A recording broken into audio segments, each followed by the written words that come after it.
ಮನೆ ಸಾಲ, ವಾಹನ ಸಾಲ, ವೈಯಕ್ತಿಕ ಸಾಲ ಅಥವಾ ಶಿಕ್ಷಣ ಸಾಲ ಅಂತ ಎಲ್ಲರೂ ಯಾವುದಾದ್ರೂ ಒಂದು ಸಾಲದ ಜೊತೆಗೇನೆ ಬದುಕ್ತಾ ಇದ್ದಾರೆ. ಆದರೆ ಇಷ್ಟಿದ್ರೂ ಕೂಡ ಬ್ಯಾಂಕ್ಗಳ ನಿಯಮಗಳಿರ್ತಾವಲ್ಲ, ಗ್ರಾಹಕರಿಗೆ ತುಂಬಾನೇ ದೊಡ್ಡ ತಲೆನೋವು. ಸಾಲವನ್ನು ಬೇಗ ತೀರಿಸಿದ್ರು ಕೂಡ ದಂಡ, ಅಥವಾ ಸಿಬಿಲ್ ಸ್ಕೋರ್ ಅಪ್ಡೇಟ್ ಆಗದೆ ಇರೋದು, ವಿಫಲವಾದ ಟ್ರಾನ್ಸಾಕ್ಷನ್, ಯಾವುದೇ ಪರಿಹಾರವಿಲ್ಲದ ಪರಿಸ್ಥಿತಿ, ಇವೆಲ್ಲಕ್ಕೂ ಇನ್ನು ಮೇಲೆ ಬ್ಯಾಂಕ್ಗಳು ಒಂದು ದೊಡ್ಡ ಬ್ರೇಕ್ ಅನ್ನ ಕೊಟ್ಟಿವೆ. ಭಾರತೀಯ ರಿಸರ್ವ್ ಬ್ಯಾಂಕ್ 2026ರಿಂದ ಜಾರಿಗೆ ತಂದಿರುವ ಈ 6 ಹೊಸ ಬ್ಯಾಂಕಿಂಗ್ ನಿಯಮಗಳು ಸಾಲಗಾರರ ಬದುಕನ್ನೇ ಬದಲಾಯಿಸುವಷ್ಟು ಪರಿಣಾಮಕಾರಿಯಾಗಿವೆ. ಈ ನಿಯಮಗಳ ಮುಖ್ಯ ಉದ್ದೇಶ ಗ್ರಾಹಕರ ಹಣದ ರಕ್ಷಣೆ, ಪಾರದರ್ಶಕತೆ ಮತ್ತು ನ್ಯಾಯವನ್ನು ಹೆಚ್ಚಿಸೋದು. ಬನ್ನಿ, ಬ್ಯಾಂಕ್ ಗ್ರಾಹಕರಿಗೆ ಲಾಭ ನೀಡುವಂತಹ RBIನ 6 ಹೊಸ ಬದಲಾವಣೆಗಳ ಸಂಪೂರ್ಣ ವಿವರವನ್ನು ನೋಡೋಣ. ವಿಡಿಯೋನ ಮಿಸ್ ಮಾಡಬೇಕು ಅನ್ನೋ ತನಕ ನೋಡಿ, ಯಾಕಂದರೆ ಈ ವಿಡಿಯೋದಲ್ಲಿ ತುಂಬಾನೇ ಮಹತ್ವದ ವಿಷಯಗಳನ್ನು ಹಂಚಿಕೊಳ್ಳಲಾಗಿದೆ. ಈ 6 ನಿಯಮಗಳು ನಿಮ್ಮ ಸಾಲದ ಜೀವನದಲ್ಲಿ ತುಂಬ ದೊಡ್ಡ ಬದಲಾವಣೆಯನ್ನು ಕೂಡ ತರುತ್ತೆ. ನಮಸ್ತೆ Karnataka, welcome to all updates Kannada channel. ಒಂದು, ಸಾಲವನ್ನು ಅವಧಿಗೆ ಮುನ್ನ ತೀರಿಸಿದರೂ ಕೂಡ ದಂಡ ಇರೋದಿಲ್ಲ.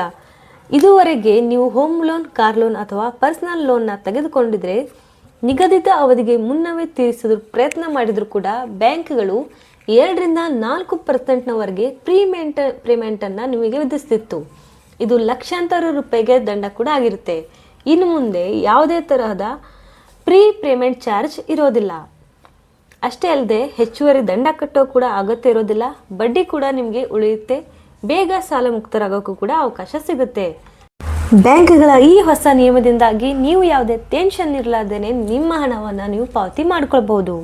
2, ATM ಅಥವಾ ಆನ್ಲೈನ್ ಟ್ರಾನ್ಸಾಕ್ಷನ್ ವಿಫಲವಾದರೆ ಪರಿಹಾರ ಖಚಿತ. ಎಷ್ಟೋ ಜನ ಏನು ಸಮಸ್ಯೆಯನ್ನು ಎದುರಿಸ್ತಿರ್ತಾರೆ ಅಂದರೆ, ATMನಲ್ಲಿ ಹಣ ತೆಗೆಯುವಾಗ ಖಾತೆಯಿಂದ ಹಣ ಕಟ್ಟಾಗುತ್ತೆ, ಆದರೆ ಕೈಗೆ ಹಣ ಕೂಡ ಒಮ್ಮೊಮ್ಮೆ ಸಿಗೋದಿಲ್ಲ. ಹೊಸ ನಿಯಮದ ಪ್ರಕಾರ ಬ್ಯಾಂಕ್ 5 ಕೆಲಸದ ದಿನಗಳೊಳಗೆ ಹಣವನ್ನು ಖಾತೆಗೆ ಮರುಜಮಾ ಮಾಡಬೇಕು. ವಿಳಂಬವೇನಾದರೂ ಆದರೆ 6ನೇ ದಿನದಿಂದಲೇ ಪ್ರತಿದಿನ 100 ರೂಪಾಯಿ ಪರಿಹಾರವನ್ನು ನಿಮಗೆ ಕಡ್ಡಾಯವಾಗಿ ಕೊಡಬೇಕಾಗುತ್ತೆ. ಈ ಹೊಸ ನಿಯಮದಿಂದಾಗಿ ಬ್ಯಾಂಕ್ ನಿರ್ಲಕ್ಷ್ಯದಿಂದ ದಂಡ ಕೂಡ ಅವರು ಕಟ್ತಾರೆ. ಅಂದರೆ 5 ದಿನಗಳ ಒಳಗಾಗಿ ನಿಮಗೇನಾದರೂ ದುಡ್ಡು ವಾಪಸ್ ಬರಲಿಲ್ಲ ಅಂತಂದರೆ ಬ್ಯಾಂಕ್ ನಿಮಗೆ 6ನೇ ದಿನದಿಂದಲೇ 100 ರೂಪಾಯಿನ ಜಮಾ ಮಾಡೋಕ್ಕೆ ಸ್ಟಾರ್ಟ್ ಮಾಡುತ್ತೆ. ಮತ್ತು ಗ್ರಾಹಕರ ಹಕ್ಕುಗಳ ಭದ್ರತೆ ಕೂಡ ಸಿಗುತ್ತೆ. ಒಂದೇ ಒಂದು ಸಣ್ಣ ಮೊತ್ತದ ಟ್ರಾನ್ಸಾಕ್ಷನ್ ಇದ್ರೂ ಕೂಡ ನಿಮಗಿಲ್ಲಿ ನ್ಯಾಯ ದೊರಕಿಸಿಕೊಡಲಾಗುತ್ತೆ. 3, ಸಿವಿಲ್ ಸ್ಕೋರ್ ವಾರಕ್ಕೊಮ್ಮೆ ಅಪ್ಡೇಟ್. ಹಿಂದೆ ಸಾಲ ತೀರಿಸಿದರೂ ಅಥವಾ EMI ಪಾವತಿಸಿದರೂ ಕೂಡ ಸಿವಿಲ್ ಸ್ಕೋರ್ ಅಪ್ಡೇಟ್ ಆಗೋಕೆ 30ರಿಂದ 45 ದಿನ ಬೇಕಾಗ್ತಿತ್ತು.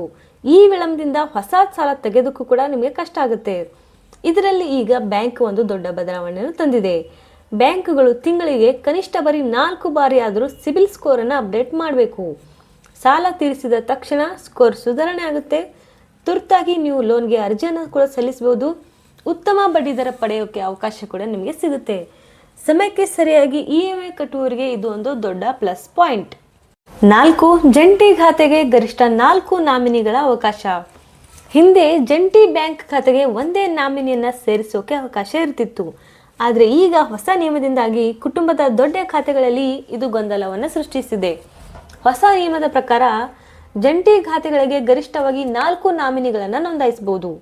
ಇದರ ಪ್ರಯೋಜನ ಕುಟುಂಬದ ಎಲ್ಲ ಸದಸ್ಯರಿಗೆ ಭದ್ರತೆ ಇರುತ್ತೆ. ಕಾನೂನುಗಳ ಗೊಂದಲ ಕೂಡ ನಿಮಗಿಲ್ಲಿ ಆಗೋದಿಲ್ಲ. 5, ಸಿವಿಲ್ ಸುಧಾರಿಸಿದರೆ ಬಡ್ಡಿ ದರ ಇಳಿಕೆಯನ್ನು ಕೇಳ್ಬೋದು. ಅಂದರೆ ಹಿಂದೆ ಕಡಿಮೆ ಸಿವಿಲ್ ಸ್ಕೋರ್ ಇದ್ದಾಗ ಸಾಲ ಪಡೆದವರು ನಂತರ ಸ್ಕೋರ್ ಹೆಚ್ಚಾದರೂ ಹೆಚ್ಚಿನ ಬಡ್ಡಿ ದರವನ್ನೇ ಪಾವತಿಸಬೇಕಾಗಿತ್ತು. ಆದರೆ ಈಗ ಹೊಸ ನಿಯಮ ಏನು ಹೇಳುತ್ತೆ ಅಂತಂದರೆ, ಸಿವಿಲ್ ಸ್ಕೋರ್ ಸುಧಾರಿಸಿದ ನಂತರ ಗ್ರಾಹಕರು ಬಡ್ಡಿ ದರ ಕಡಿತಕ್ಕೆ ಅರ್ಜಿಯನ್ನು ಹಾಕಬಹುದು. ಯಾವುದೇ ಥರದ ಲಾಕ್ ಇನ್ ಅವಧಿ ಇಲ್ಲಿ ಅನಿವಾರ್ಯ ಆಗಿರೋದಿಲ್ಲ. ಇದರ ಲಾಭ ಅಂತ ಅಂದರೆ EMI ಕಡಿತ, ಒಟ್ಟು ಸಾಲದ ಮೊತ್ತದ ಮೇಲೆ ಬಡ್ಡಿಯ ಉಳಿತಾಯ ಕೂಡ ಆಗುತ್ತೆ. ಉತ್ತಮ ಹಣಕಾಸಿನ ಯೋಜನೆ ಕೂಡ ನೀವು ಮಾಡಿಕೊಳ್ಬಹುದು. 6, ಚಿನ್ನದ ಸಾಲದ ಅವಧಿಯನ್ನು ವಿಸ್ತರಿಸಲಾಗಿದೆ. ಚಿನ್ನದ ಆಭರಣ ತಯಾರಕರು ಮತ್ತು ವ್ಯಾಪಾರಿಗಳಿಗೆ ನೀಡುವ ಚಿನ್ನದ ಸಾಲಕ್ಕೆ ಇತ್ತೀಚೆಗೆ ದೊಡ್ಡ ಬದಲಾವಣೆಯನ್ನು ತರಲಾಗಿದೆ. ಮೊದಲಿದ್ದ ಅವಧಿ ಅಂದರೆ 180 ದಿನ, ಹೊಸ ಅವಧಿ ಅಂತ ಅಂದರೆ 270 ದಿನ. ಲಾಭ, ವ್ಯಾಪಾರಿಗಳಿಗೆ ಹೆಚ್ಚಿನ ಸಮಯ ಸಿಗುತ್ತೆ. ಮಾರಾಟ ಚಕ್ರಕ್ಕೆ ಹೊಂದಾಣಿಕೆ ಕೂಡ ಆಗುತ್ತೆ. RBIನ ಈ ಹೊಸ 6 ನಿಯಮಗಳು ಬ್ಯಾಂಕಿಂಗ್ ಕ್ಷೇತ್ರದಲ್ಲಿ ದೊಡ್ಡ ಬದಲಾವಣೆಯನ್ನು ತಂದಿದೆ. ದಂಡ, ವಿಳಂಬ, ಅಸ್ಪಷ್ಟ ನಿಯಮಗಳಿಂದ ಬೇಸತ್ತ ಜನರಿಗೆ ಇದೊಂದು ನಿಜವಾದ ದೊಡ್ಡ ರಿಲೀಫ್.